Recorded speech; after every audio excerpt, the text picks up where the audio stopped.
Бүгін біз Мұхтар Шахановтың шығармасындағы адам мен техниканың байланысын қарастырамыз.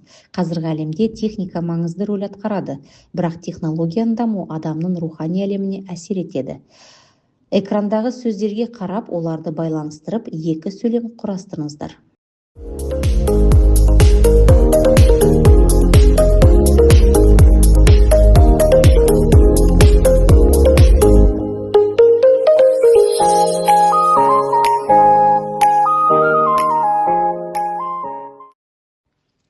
Мұхтар Шаханов компьютер басты жарты адамдар романында заманауи қоғамдағы адам бейнесін сын көзбен көрсетеді.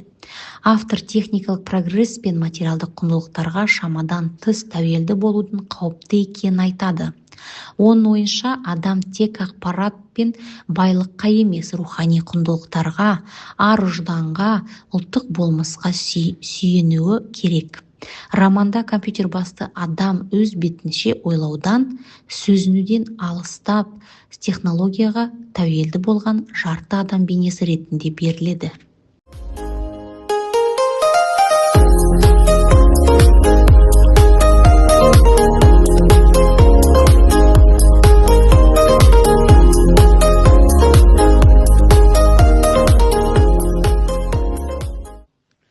Адамзат өркениетке ұмтылды, техника жасады, әлемді бағындырды. Бірақ сол жолда өзінің рухани биігін жоғалтып алмады ма? Ақпарат көбейді, бірақ ол тереңдеді ме? Байлық артты, бірақ ар-ұждан сақталды ма? Компьютерге сенген сайын адам өз жүрегіне сенуден алыстап бара жатқандай. Техника құрал ғана, ал оны тағдырға айналдырған сәтте адам жарты адамға айналмай ма?